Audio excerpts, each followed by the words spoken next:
word. Oh, right, notes. Word dot. We're gonna YMCA. And then bring that on over to this side. Bring it on over. Boom. Huzzah. Look at that. Like a fucking professional setup or something. Like a Jezebel. Will you stop it? Ever? You're a Jezebel.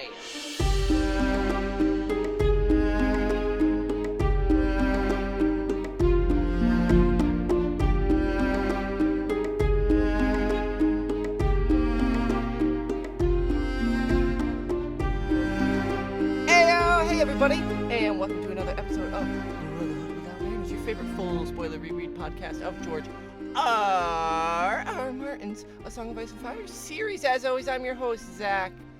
Next to me here in our booth, my brother, Nate. I'm Nate. Oh, he's dancing. I'm doing a little dance He did a and little everything. jig for y'all. I You mean, can't see it, but... You gotta dance while you got the chance. We 'cause also have a very special co-host in the booth today. That's true. We have my nephew Oliver's stuffed Bowser. Fuck So yeah. he will not be contributing vocally, but he's here for moral support. And let me tell you, it's fucking working. It's helping. It's helping. Cause it's gonna be a downer today. This is we've made so it. So if you haven't listened to us before, hi, welcome. We're two brothers who spew nonsense about this little book series. You spew nonsense. I speak truth Yeah, Garrett, and fact. Garrett is cold hands. Garrett is gonna be a gold hands. And It's I gonna be rage about Renly. We got it in there, dude. Nice. God, Renly I told rage. you. So, we are full spoiler. That means we will be covering everything that has come out up to date.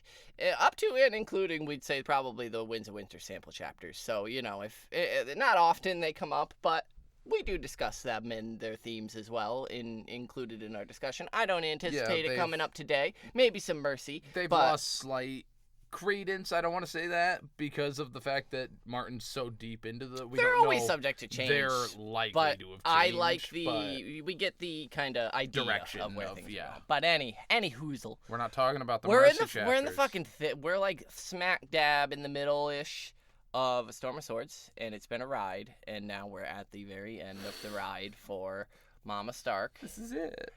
And so last episode we were reading Arya, and that was Arya 10, and that was Arya and Sandor's arrival at the wedding, to which it was a raucous feast. They were a little late for delivering the salt pork, but they were directed instead to the sort of the bastard feasts and the men outside tents, and instead decided the Hound was just going to push forward and go look for Robb. Yeah, because this is a that's why they're there. different.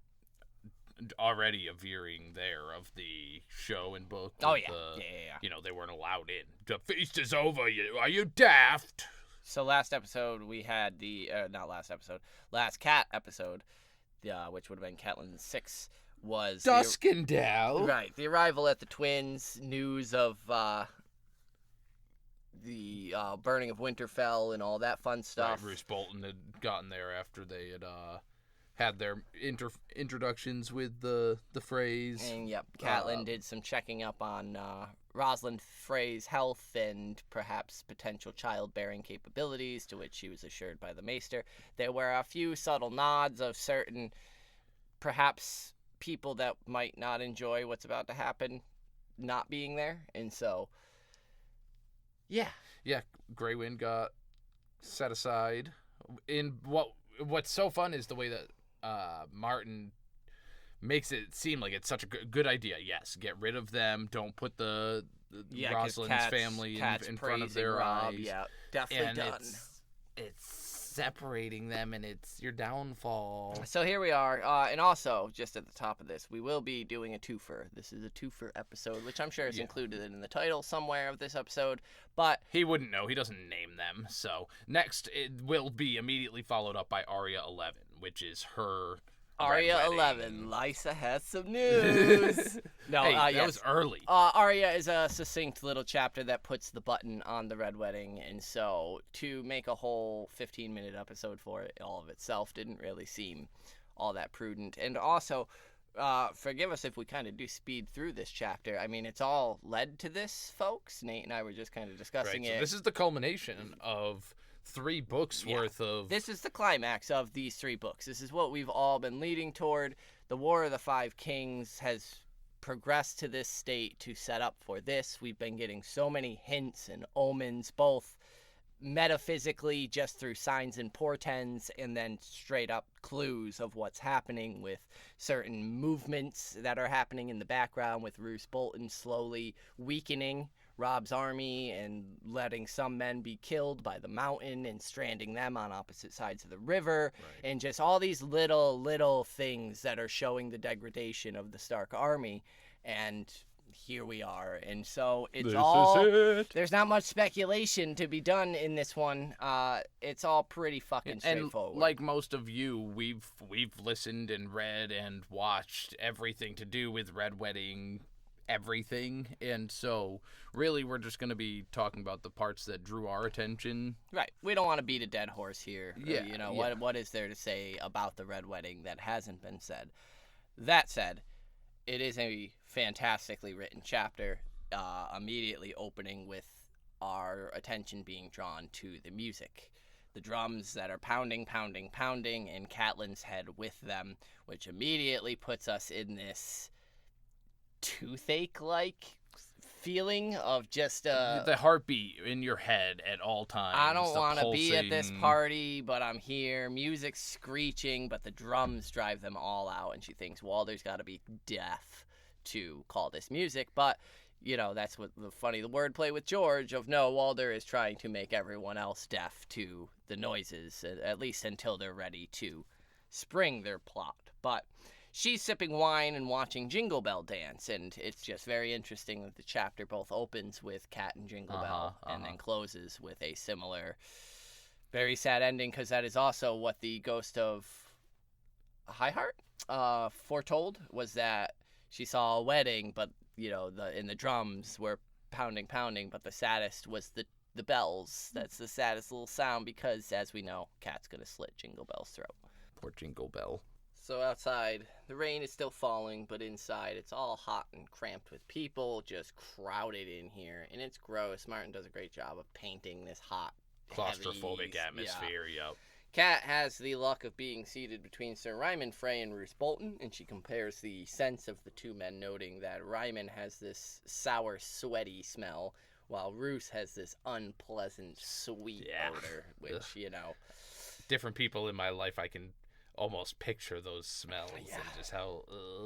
And Roose, of course, isn't drinking wine or mead, but Hippocras, and he's eating very little, Cat notes. And how much of the seating arrangement do you think was pre-planned in order to keep an eye on Cat, specifically by Roose sitting right next to her? Oh, 100%. Yeah, that's why Ryman's there too. It's men that are familiar with her, that she's somewhat familiar with, and that, it won't raise any suspicions, but they can both just keep an eye on Mama Stark here and make sure she's not catching any. So Cat notes that the feast is a poor fare to set before a king, so she's not eating a lot either. But Edmure is very much so enjoying himself, eating little, just paying more attention to his bride, but that makes Cat wonder if she ate at her wedding or just stared at Ned all night. Poor Rosalind has this just transfixed look on her face, just locked, and of course we know she knows. And poor girl. Man, poor Rosalind and Edmure, both of them, honestly, but... Right, this actually should be a somewhat decent, happy occasion where, shallow as he may be. I take that back. No, fuck Edmure. Poor Rosalind. Like, fuck Edmure. He doesn't... No. So Robb danced a dance with each of the Frey girls. Ryman is being sour and pissy. Cat notes that he is in his cups, which, of course, I'm sure getting a little drunk before a massacre helps make it go down easier. And Cat thinks that Walder certainly isn't being stingy with the wine, which we learn in the following sentence as to why, because Great John is already drunk, being matched cup for cup by a few of the Freys, which I'm sure were tasked with exactly get him that. Fucked. He's too big. We need him done. And Cat also then notes that her son, of course, has his guard for the evening, which includes Small John Umber, Robin Flint, Patrick Mallister, and Daisy Mormont, which, we lose them all. So we get some Fat Walda exposition where she laughs it off that it's She was chosen because she was heavier than everybody and else. yeah, All her sisters. got her weight in silver as a dowry, and she's quite pleased about it, or so it seems. Cat notes that Roose pays absolutely no mind to his wife's chatter, eating only bits and bites and small sips, once toasting Lord Walder's grandsons, mentioning that Walder and Walder were in the care of his bastard at the Dreadfort, and, an eyebrow raise at the Walder, veiled Mulder. threat. Yeah. There's sort of a eyebrow raised by Cat at the veiled threat, but then she thinks, was there ever a less joyful wedding?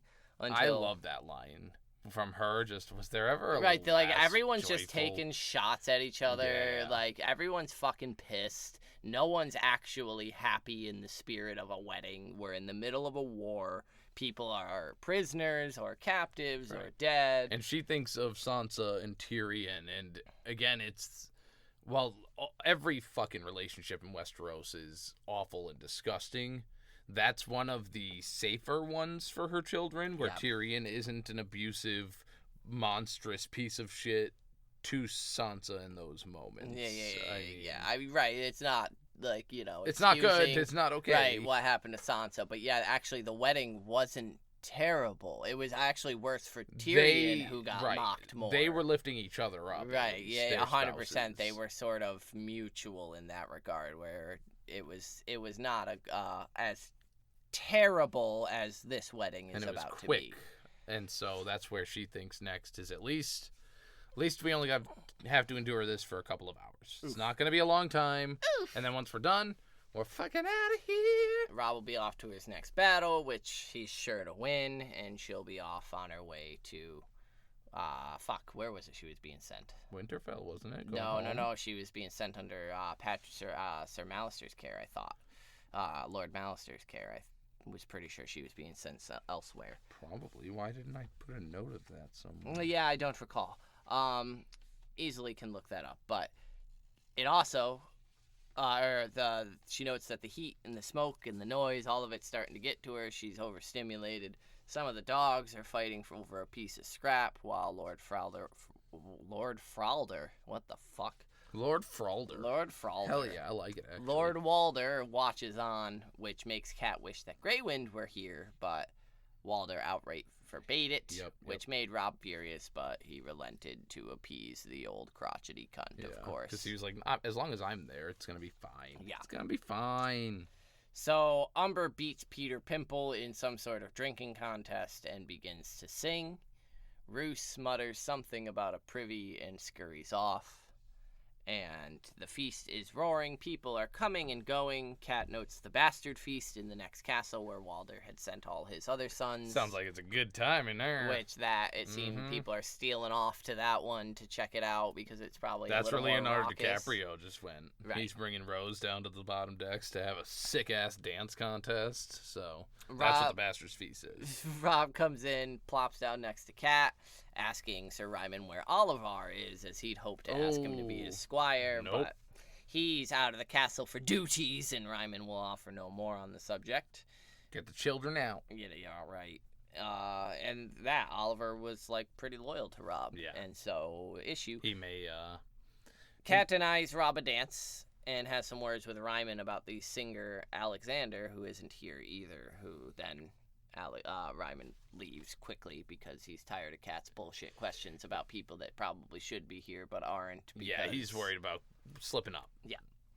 Robb dances with Daisy, who looks absolutely radiant, and wonders if Lady Mage has made it to the neck yet, carrying a very important letter of Robb's will and testament. The Who in the North? We're all wondering, Lady Mage. Let me tell you. Walder asks Robb if they should bed them, and the cheers go up, and Cat recalls her own. See, Ryman, Walder's getting tired of the charade. He's like, let's fucking let's put an end. Let's wrap this up. She remembers, though, Cat, Lord Dustin, who rode south with Ned and never returned, and wonders how many will be dead here before the year is out. Fuck! How about before the night is out? Too many, I fear. And Robb agrees that it is time to bed them, and the cheers go up, and the musicians start to play, and the bawdy jokes are tossed about, and it's merry, merry good times for all. Everyone's having fun.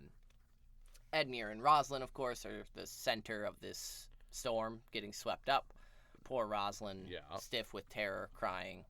Cat knows she should join in the festivities, but she'll only dampen the mood. Which, And good on you. I don't blame her. No. Cat, and not to say that when she was in her 20s she couldn't fucking get down. What's Cat got to be horny about? But Cat's just right. She's the mother of the king. She's not looking to be. Her husband's been killed. Right. 2 of her daughters are either one is missing or presumed dead. The other one's in captivity. She'll politely applaud as they do their fucking thing. But yeah, no, once Cat got to be horny about, for fuck's sake. So no, this is actually legit, and that similar to she's thought about it with Edmure previously of this I'm kind of the fucking rain cloud on the parade, so I may as well avoid the parade if I can to not shit on everyone else's good time.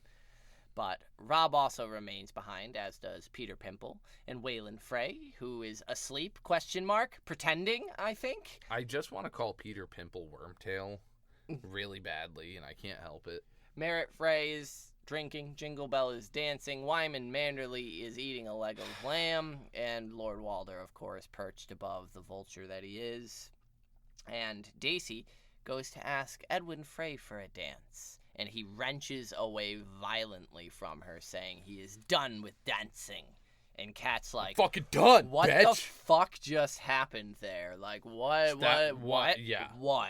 And it grips her with this fear. But she's like, no. It's his first time doing coke and drinking tequila at the same time, and he's just he needs to go outside. He needs to go puke. And he doesn't want it. Daisy's super hot and doesn't want her to see. Even Wyman pops up and he's like, is something amiss? Having no clue. But just that vibe, that immediate, the room. Everything changed. Yeah. Right there. Cat ignores him and ignores Wyman and goes instead for Edwyn. The musicians begin to play a different tune, which, go fuck yourselves with that timing. And even without words, Cat, of course, recognizes the reigns of Castamere.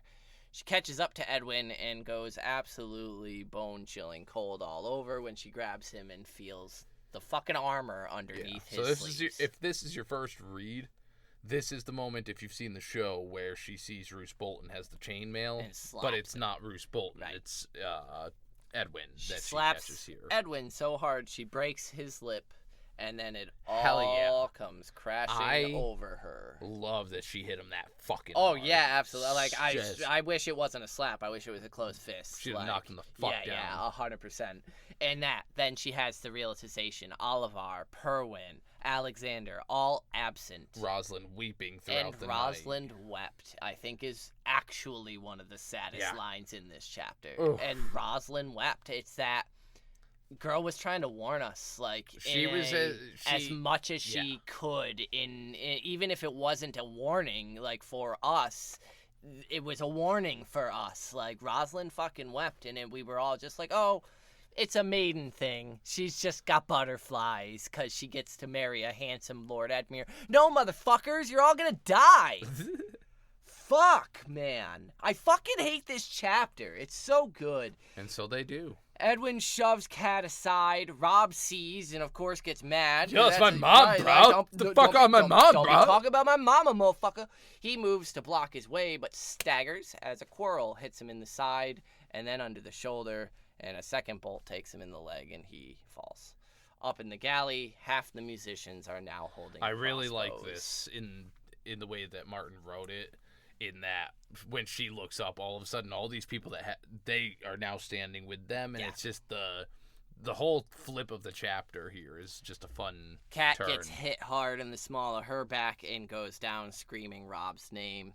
Small John Umber jumps up, rips a table off of its trenches, and tries to just throws it on top of Robb, trying to protect his king. Cat sees Sir Wendell Manderly eat a quirrel through the back of his throat. Bam. Small John dead. Likewise catches a quirrel. Small John dead. Lucas Blackwood. Lucas dead. Vance. Vance dead. Donald Locke. Owen Norrie. All of them. All dead. And from allies or presumed allies just and we think, moments before. Daisy's right there about to make it out. Fucking, Doors this open. One hurts, man. And it's like in The Departed. Spoiler alert for The Departed, motherfuckers. Yeah. And Leo's got Matt Damon at the end, and it opens, and Leo's just, bah! It's Daisy right there. She catches an axe right to the stomach and is killed. Cat has a brief hope when she spots Northmen pouring in, but they join in the killing as these are Roose Bolton's Northmen, and hope blew out like a candle in a storm.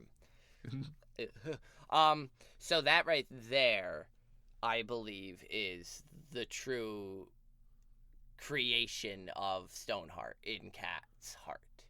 Is that line. Seeing the Northmen turn. The Northmen turned as well. And it was that there is nothing we can do here. Like, we're as fucked as you could ever the possibly only people be. That could offer us any kind of salvation right now are those guys. The true depth of the betrayal hit here. And she notes Lord Walder watching greedily. So she crawls for a dagger that ended up on the floor from somewhere, meaning to at least kill Walder Frey. I can at least do that fucking much, she's thinking. And Jingle Bell shies away from her approach, not attempting to stop her at all. And then Robb begins to move, the table shifting off of him with 3 quirls in him. Yeah, man, this guy's got three Damn, Robb. bolts in his freaking body. He's flipping tables and shit. So Walder raises a hand to bring quiet to the room and begins to talk some shit. And this, I think, was wonderfully portrayed in the show. The speech with the King in the North arises. Yeah, even without Robb's wife being there, as it was in the show, this is still a very powerful moment where Cat begins to plead. And Walder is basically, you made me a promise and you fucked off. So Cat grabs Jingle Bell and demands enough, end this. Puts it to his throat. She's immediately reminded of Bran's sick room with the steel at her own throat, which is just oof. And she barters for Robb's life in vain. Please let him go. We'll swear no vengeance. We'll do nothing to avenge this. I give you my word. Just let Robb walk out. She even notes Sir Ryman and Blackwalder circling around behind her, but she doesn't care. They can rape her. They can kill her. Just let Robb live. Oh, and then this little... She had lived too long, and Ned was waiting. Bowser, don't look at me when I start crying. A man in dark armor, in a pale pink cloak spotted in blood, steps up, says, Jaime Lannister sends his regards, and thrusts a long sword through her son's heart. And one of the things that gives credence to a lot of people's theories is one of Robb's last words is mother, and then he says Grey Wind, and she says, yes, Robb, go to him. And so a lot of people wonder if he maybe didn't try to warg into Grey Wind here in the last couple moments, but doesn't really matter technically. Yeah. Robb may have broken his word, but Catelyn keeps hers, and she saws at poor Jingle Bell's little Aegon's neck until she feels the knife grating against bone. Eventually, someone takes the knife from her, but by this point, she's begun clawing at her face. And the description, when I first read, confused me. I wasn't sure what the fuck was happening here, but like your first read, not the recent. Right, 100%. Yeah. It was just this. I like the madness of it. Just took hold here. It was just a really well. But yeah, creepy, well. 10 ravens are raking her face, which is each of her fingers, clawing at her own face. She thinks of her Ned and her children, and she laughs as the blood begins to run down her arms from her fingers, thinking that it tickles her. And then someone grabs her hair. Well, they call her Mad. Someone whispers, she's laughing. Mad. Yeah. She's like, it tickles. And then, someone's like, she's mad, put an end to it. And her, heartbreaking end is, don't cut my hair. Ned loves my hair. And then the steel was at her throat. Fucking bum.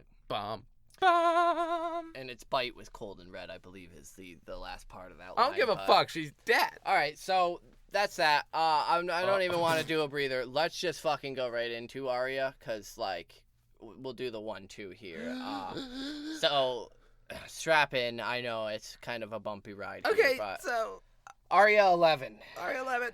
Arya, as we knew, left off outside the camp. Now we pick up with them trying to reach the castle, and Arya notices that the gate is being opened instead of closed as they were told, and armed riders are beginning to pour from the castle toward the pavilions where the Starks and all the others that couldn't be inside the wedding are celebrating. She hears some wolves howling, the music growing louder and louder, and the growling of the river. And the pavilions begin to collapse. Right. Being rigged and lined with oil to light easier, the rigging is collapsed, and then they are lit afire with some flaming arrows, trapping those inside underneath, and then setting them on fire. And it's a hellscape. Yeah, chaos and nonsense. If you've seen or read it, Shit. it's like the spot. The burning of the spa. Yeah. They are spotted, Arya and the Hound, because like the Hound's like, nope, Yeah, a nope, couple nope. break off from the main kind of outpouring to come investigate Arya and the Hound themselves, and the Hound cuts them down and tells Arya to throw him the helm, which she does. And I love the shift for Sandor back into the dog here, the Hound, where he goes into this feral fucking state. And it's interesting because we do see him not repeating the mistake with Sansa of he actually doesn't give the Stark girl the choice this time. Like You're coming with me. I'm gonna knock you out if I have to do it. But he's reverted back into full feral Hound here, and Arya, of course, has thoughts only for her mother and brother. Yeah, she's right there. Who I are just need to get into them. We're fucking okay. there. We're all right. I just need to get in there. But the Hound tells her he's already dead. You think they'd be killing his men if he was anything able to do anything about it? And she slips away anyway. Yeah, I'm Fuck not. this. Fuck this She's shit. gotta I'm out. see. Of course she's gonna slip away. Yeah. She's charging. It's fucking intense. She's running through the muck and the mud, and it's horrid. There's so much water running over from the banks of the river that just getting to the drawbridge is fucking hard. The portcullis is fucking lowering. And Martin drops the season finale cliffhanger. Well, as she's running, she begins to hear stranger coming behind, and like just the look of the Hound behind her with the red burning shit on this black dark horse, and she thinks she ran from him as Micah must have run. And then, the season finale cliffhanger, as you said, where she was booking it and his axe took her in the back of the head. Of course, we know the haft of it took her, but we know that he was not knocking her actually cleaving her head in two, but knocking her ass out so that he could get her to safety. Yeah, it's interesting. I mean, that's the end. That's the end. That's the red wedding. There it is. That's it. Mentioning the Micah, like imagining that poor butcher's boy seeing that charging down at him, like we get the full like picture of that moment. Because Arya, even in this, it's not fear directed at him; it's the fear of the scenario around her. Yeah. But to be experiencing fear and then seeing him like that, because she's got all her mantras with fear is cuts deeper than swords. And but she's scared about not reaching her family in that moment, and then turning and having that ultimate fear, and then seeing that motherfucker a killer, a guy hates you and you hate him. He will kill at a moment's notice just because. And that's what I think is interesting, and that's why also I brought up at the beginning the sample chapters. So if you're not interested in that, tune away now. But in the Mercy? Actually, I don't think it is in Mercy. I lied. Sorry. You can listen. In Dance, when Arya is getting her face put on for the first time, when she's getting a new face, she experiences the memory of the death, the strangling, and she has to panic her way through it basically and like hyperventilates. And it's so interesting because she just experienced Micah's death. She went through that exact moment, down to the axe taking her in the back of the fucking head. That's and cool. So she's already donned the face of someone else. She was Micah, the butcher's boy, running from the Hound. This is what Micah saw that night. Right. That's what he felt that night. I want to go home. I want to see my mom and my dad, and they're right here, and someone's coming to kill me. It's a fucking Hound on a hell steed. Right. Especially after who she's been portraying 100%. herself as for the last right. few, At the end of this, books. with all the identity stuff, one of the things of being a faceless man is experiencing the death of the person that you Whose become. face you're taking. And in this moment, she's already done that. She went through Micah's death and lives through it. Hot dog. And like, yeah. And so that is such a poignant moment. But Stark clan is officially out. Mama Stark, as we know, is going to be tossed in the river. So I wanted to quickly come to the defense of Arya still going to check on her mom and brother. Sure. Only because the Hound is on her list. She hates him. He hates her. He literally tells her they're fucking dead. All right, well, you brought me here to sell me to them. Yeah. So if they're dead, then I'm just fodder to you as well. I need to get the fuck away from you. So I think she's completely justified. Well, like that, I don't even... Justification isn't necessary. Like, if someone fucking tells you the sky is green, you're gonna go outside and check that the sky is green. Sure. Someone telling her, hey, your fucking brother and mother are dead. Of course, she's right here. Of course she's gonna go want to see that. Absolutely. She's fucking this little girl who's gone through so much to be Especially here. being with the Right. Hound. So there is... I don't like... Yeah. She has every justification in the world to want to run in. And I mean... Basically, my relationship with this book is season 1 Viserys with the sex work. What did I buy you for? To make me sad? Because, fuck, man, this is such a gut punch. Whether you see it coming or not, it hits hard every single time.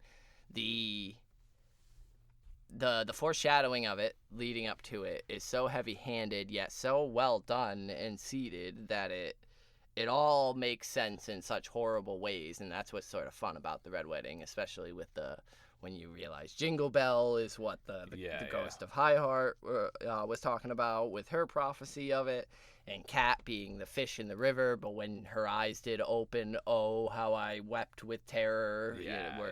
Stoneheart, as we know, is going to be dragged out of the river instead of Catelyn, and now we get that imagery in this. Right. We see and her. that, like, we don't get that in the show, obviously. Right. And so even to the extent that Martin wrote it, and you highlighted before, the ravens clawing at her face and the level of depravity. Yeah, just how fucked she is with, her husband, her kids, her fucking family, now this. Yep. And so the pain and shit she's going through just to Stoneheart come back and just be pure hatred incarnate. It's going to be awesome now to go through and read, because it's that I've at this point, it's been a little while since I've finished a reread or done a reread that, like, the show is more relevant in my mind just because I've seen it more recently.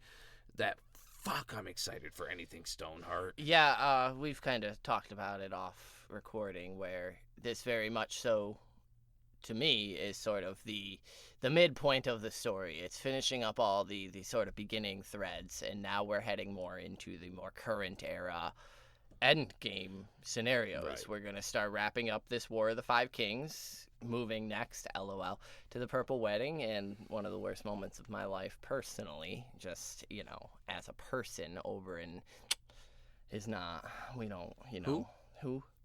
And so, we still have the Mountain and the Viper. We have the Purple Wedding yet to come. But after all that nonsense, where we deal with the Iron Islands falling out of the War of the Five Kings. Right. We get some Dorne input. Right. And then we start setting up into the end game. And so this perpetually changes the entire landscape of Westeros, for good or for ill. Depends on Stark loyalist or not, I guess. But it's sad. It's sad. I know you started mentioning it, but... It's Cat's last chapter. Catty Cat. It's all. I mean, we'll see Stoneheart, but like. I know Cat's a pretty derisive character in the fandom. Like, some people hate her, some people adore her, and it's a pretty broad range spectrum. I love Cat. I think Cat is a very well portrayed mother figure, and I love her. As terrifying as she is, I love Stoneheart. It scares the dog shit out of me. But what cracks me up is that the people that don't like her. The flaws that cause you to dislike her are exactly why I like her. They just add that depth. She's flawed. And she's not a perfect person. Some terrible choices. Terrible selfish choices. You fucking email me right now and say you didn't make a single terrible choice in your life leading up to listening to us. Because let me tell you, if that's your thought process and you're listening to us, then by listening to us, you made a terrible choice, because holy fuck, grow up.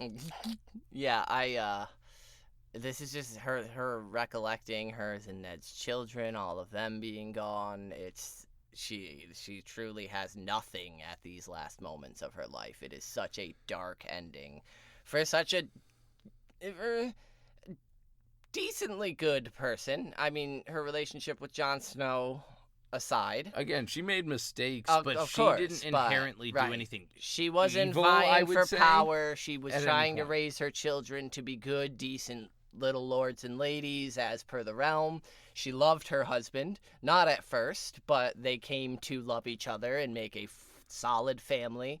And yeah, she had some issues with the bastard that was brought home from war. Again, similar to what you say, I challenge anyone to tell me they wouldn't. It's literally the walking embodiment of the sign that your partner cheated on you. And, you know, That's rough. That's rough to deal with. And then to have to either play mother to it or neglect it are the two options. And so that's a rough boat to be in. Kat, unfortunately, chose the latter one, but... Right. You know, I really enjoy the character of Catelyn Stark. Robb Stark as well. I think Martin has said that he wishes there was a Robb POV, that it would have been interesting, but I definitely, It could be fun. I think it's more, and I think Martin's original intent was that he always wanted to see, like, what does it look like from King Arthur's mother's point of view? Sure. Like, what is it to be mother to these super important figures? And I really enjoy it. And so now going into mother vengeance here. Yeah, and that's where I wanted to go with it is, you had mentioned, like, and we discussed, she had lost everything at this point. As far as she knows, Bran and Rickon are also gone. Everything that she knows and loved is gone. Right. She watched Robb before her eyes. She watched Robb's heir. Edmure is somewhere in this chaos. All that. She believes him dead. Right. Lysa has been dead to her for quite a while now, just based on their relationship. Now, we know that the Red God has a purpose for her, or else he wouldn't bring her back. But in her mind... Do we know that? No. In Stoneheart's mind, she's going off one thing, and there's not really much else that she could hate. be after, it's besides hate. How can I get vengeance? What's the best way How can I hurt everyone who hurt my family? Right, and I think a big part of that is by instilling the last wishes of my son beforehand. And so supporting she Jon. needs to... She's going to be, again, if you're not familiar with the GNC, go fucking read about it. Yeah, right. The Grand Northern Conspiracy. Definitely. Again, I, at this point, couldn't begin to credit who originally came up with it, but, you know, it's fantastic. Just look it up. Right. Google and Lady Stoneheart has a huge part to play in that, in my opinion. And even if I'm stretching or going a little far, fully believing in it, but she's aware of a letter. She was Catelyn Stark at some point. Yep. There are memories. Even if she's lost a lot, we do know, even through Beric Dondarrion, that he gets less and less of himself back each time. Right. She's done the one. Yeah. I mean, she was down for a number of days. She was down for a couple days in the river. That's not the norm for Beric. Yep. However, that doesn't mean that she's lost all semblance of who she is, or else she wouldn't have some kind of purpose that she's following with the Brotherhood. And she's very clearly, you know, fingering Robb's crown, and like there's and so it's fun to speculate what is that prime directive. What's the drive for her? Yeah. What is the end goal? What is she trying to achieve? That awareness that Robb put together a letter that names Jon's the heir, and so that's where, as much as she didn't believe in him in her life, I feel like guilt is what's driving her. Sure. And part of that guilt is associated heavily with Jon.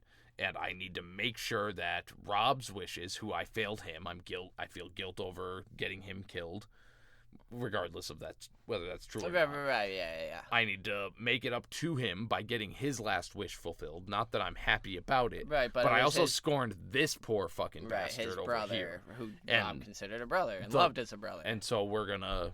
And he truly is the last part of Ned. Sure. On the contrary to that, I fiddle with the idea of each time Beric is getting brought back, it's not that he's losing a bit less, it's that the fire that's bringing him back is a little dimmer. and so it kind of He's not sparks. he doesn't have enough and energy so to really... what if it is diminishing returns, and at this point Catelyn has gotten the candle. She's gotten enough to keep a person alive with basically their last, and she is this mindless avenging machine. Yeah. Then, because I don't know, man, the Riverlands are popping off. That's what I was just going to say. And I don't know if she has time to engage with the Neck, with Howland Reed and Mage Mormont, and getting the letter info. There's so many other people. That I don't think she's going to be doing lots. I think it'll be one pivotal thing to ensure that moving someone this along. is occurring. Yeah. And then, of course, there's the theory that Arya has to end her mother's life. Yeah. So I was going to mention I think that there's a little more than a candle because of the Jaime Brienne. Sure, that interaction reveals a lot. Where she's willing to offer a type of... Whether I don't want to call it mercy. I don't think it's mercy in any way, because I don't know that she can feel mercy at this point. No, but it's a prove it. It's if you actually tried to keep the oath, then prove it here and kill this son of a bitch who's part of it, crippled my son, all that shit. Yeah. And so I think you're right. I don't... But at the same time, even more than that, allowing Jaime to live is showing that there's more to her than just a shell. Sure. Because it's that I'm willing to allow you to stay. It's not... Because if it was pure vengeance, it'd be like, you crippled my son, and then... Do we know she allowed Jaime to live? Not yet. No. Right, yeah. Not technically, and I'm assuming she does. I don't know. It could be Brienne and her fighting their way out. Absolutely. Yeah. And that's... or if Jaime even lives. I don't fucking know. I mean, but I think he's assuming gonna live, he lives, and assuming it's because she allows him to... Stoneheart. Right. To get down. That's interesting. Because the last word that he shouted out, Brienne shouted out. Yeah, Brienne, right. But she's shouting it for him, so unless Jaime does the appeal of yo, bitch, I'm sorry, but is she even gonna listen to that? And so that's where it's fun that we're finally getting to this point where this is stuff that we cannot determine. Everything we've covered till now is stuff that's been written, it's been hashed and rehashed. The stuff that we're going to allude to, which is what Zach had started saying. Right. We're closing a chapter, literally in the book, but we're opening a new arc within the series as a whole. We're closing the War of the Five Kings, which is still not completely closed because we have the Purple Wedding, done, we have other things. We've got lots of fallout yet but at the end of this book. But this is opening the storylines to continue the rest of the story. And we're losing a POV, and that's a major kind of point in these books is it's taking a chapter out, and yes, we've got a few new ones that are diddy bopping around, but it's still, it was a great send off for Cat. I mean, an obviously pivotal pop culture moment at this point. Everybody's heard of or seen the Red Wedding. It's the gotcha of the century. No, I don't know, that's a bit erroneous, but it's great. It's sad. It's tragic. I think the book hits way harder than the show, but the show did a fantastic job. The actress did well, but it's harsh in this one. For me, with the book, it hits harder knowing that Stoneheart's about to arrive. It's all of it, man. Because we get Daisy catching all these characters that are Edmure's around Robb that we know are in the way that he is in the Rosalind show. is struggling with all this bullshit, and then just knowing that I'm drawing a blank. Robb's wife there is chilling in Riverrun. Jane Westerland. Yeah. Right. She's left behind. Right. Potentially pregnant, if you believe the pup in the north theory. Right. We're about little more than halfway through A Storm of Swords here, folks, and we're thrilled now. I feel like this was something that we were putting off because the Red Wedding again. What's to say about the Red Wedding that hasn't been said? But it's also, it's a heavy chapter. It's a mother mourning the death of her children, her husband, her son, and then watching the her murder whole of the crumbling rest of everything that they've worked to build toward. And because of some mistakes made on many parts of people here, but that's the beauty of George's writing is that everybody's making mistakes and everybody's paying for them and avenging them, and it's this vicious cycle. And it's good stuff. It's awful. It's so bad. So next we're on to Tyrion. Yeah, that's it. We fucking did it. I'm sorry, I'm losing my voice. Yeah, you are. So I'm doing my best to get heavy through one. here. Yeah, but... we're moving on, folks. We're heading back to King's Landing. I honestly, where we left off with Tyrion, we'll recap at the start of the next episode, just because The Red Wedding just right, happened. this is So, the like, Red let us Wedding. fucking recover, all right? Yeah. Again, Storm of Swords, what did I buy you for? To make me sad? Yeah, so I know that we've kind of moved away from it these days, but because it is the Red Wedding, Inductee? do you have an inductee? I'll give an inductee. I think mine... fuck. I gotta give it to Daisy for Okay. the offering the dance, and then the guy, was it Oliver Losing Frey? it? Not Oliver Frey. No, because that's the squire. Ryman Frey. Maybe not Ryan. Yeah. The other one. Yeah. Tugging away from her, and then Cat I'm kind through with dancing for and the then night. and then her catching that moment of hope. She's running for the door, and then kaboo, they open, and here come the reinforcements in the worst fucking way. It's almost like the ending of The Mist when they're in the car. And Yeah, he right, Gets out. right, It's just that, like, we're fucked. Oh, no. right. Oh, no. Yeah, he did the right thing. No, we really didn't. And yeah, and then it's just so brutal and quick and uncaring and man. So yeah, Daisy, because I love Daisy's a Daisy, good and one. she was just trying to dance. She was having a great time at the wedding. I'm giving mine to Jingle Bell. Jingle Bell, Aegon, dude. Aegon Justice Frey. for Jingle Yeah. Bell. J.I.J., Fucked, dude. man. And I mean, it's JFJ. that the saddest bit. Jingle Bell was the most innocent person in this Yeah, fucking room. Yep. I would say probably next to Roslyn. It's They're comparable. They just but- happen to be. Yeah, they're victims of circumstance. Victims of and it's circumstance. fucking horrid. And Yeah, and it's and that's what I think is so interesting, is that there is Cat's most evil act. Yeah. Sure. is Yes. killing That's Jingle purely out of spite. And 100%, At the end of it, right. it's the end of It's the rope. to get it's, to Walder Frey, and she knows it won't. Right. It won't mean And anything. it's- It's literally to yeah. keep her word. Of course, she just saw Robb get right, stabbed through the heart. Not to sit here But and be that like, is you an awful. evil act. She Right. killed a defenseless, innocent person, and I mean, grief aside, But I bet Jingle Bell told the best fucking stories. Tell me I'm Man, wrong. That's why yeah. he's my inductee. Well, I'd make some s'mores with fucking Jingle Bell. I'm sad, Hell so yeah. I'm gonna go imbibe of something of my choice. Listener, you feel free to do the same. If you have any thoughts on the Red Wedding, Catelyn 7 or Arya 11? Oh, yeah. Yeah. Which was last the The Red Wedding duo. right, her Yeah. Red Wedding, her final wrap up there. Both bangers. We get to see Sandor in his beautiful Hound glory. So then do you got an Arya inductee as well? I Then if we're suppose Red instead Wedding of giving it? our email where they can reach us. Mine's we going can- to Micah for still yeah. having the power of influencing Arya's thoughts and memories and still being a powerful narrative theme in the book. I think I'm gonna give it to Stranger for just being this badass hellish steed. Yeah, it matches the rider so well. The mountain, the rider. Well, I love shouldn't the really story. mention his name just because, not good to associate with those kind of people. There's a book by Piers Anthony called Nightmare. Oh yeah. And the old cover with this black horse coming out of this gourd, which is entrance to dreams. Anyway, it's a fucking cool looking death horse, and just the way that Arya turned to see this, the Hound on it with the helmet with and the fires with the burning, fires yeah, and the everything. It's Sephiroth, dude. Stranger- It's Sephiroth Stranger's turning into the fucking fucking flames, only awesome. charging at you on a fucking destrial. So Stranger Destrier. for being a badass. Stranger's a great one. Stranger is a horse. Yeah, so if you'd like to let us know your inductee, sure.